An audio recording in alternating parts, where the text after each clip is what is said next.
छत्रपति शिवाजीराजे संकुल के सभी अध्यक्ष, सचिव तथा मेंबर्स को यह बताने के लिए खुशी हो रही है कि हम सभी संगठन के माध्यम से बहुत ही जल्दी सभा बुलाने वाले हैं।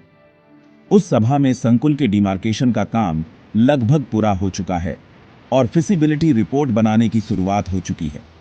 उसी का प्रेजेंटेशन हमारे project management consultant Shri Akbar Jivani ji अभी होने वाली सभा में देने वाले हैं और इसी सभा में श्री अकबर जीवानी जी सभी से विचार विनिमय करके ऑफर बनाने वाले हैं और उसी ऑफर द्वारा टेंडरिंग की जाएगी।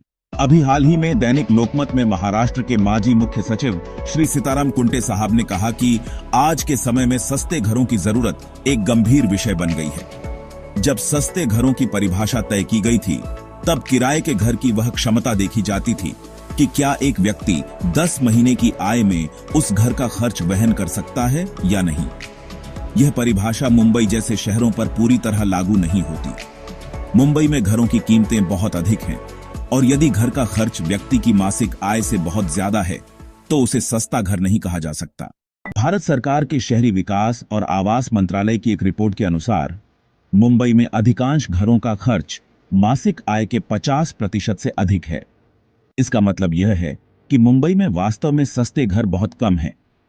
जिन घरों को हम सस्ते घर कहते हैं उनमें लगभग 13,000 CS बिल्डिंग्स आती हैं, जिनमें लगभग 4.5 लाख परिवार रहते हैं।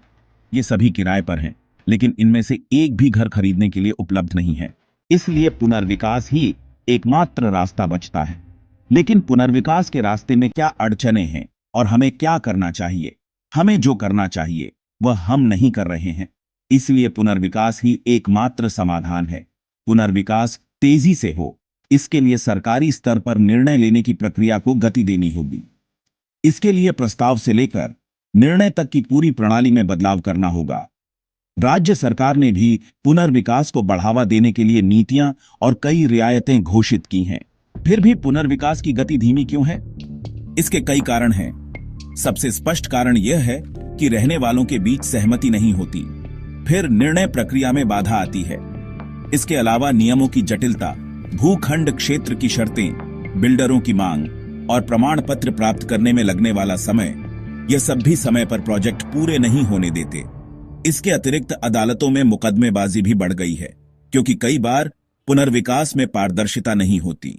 इसलिए यह अनिवार्य होना चाहिए कि हाउसिंग सोसाइटियां पुनर्विकास से संबंधित पूरी जानकारी अपने सदस्यों को दें। इसका एक बड़ा फायदा यह है कि जब प्राइवेट कंपनियां इन हाउसिंग प्रोजेक्ट्स में शामिल होती हैं तो वे समयबद्ध तरीके से कार्य पूरा करती हैं।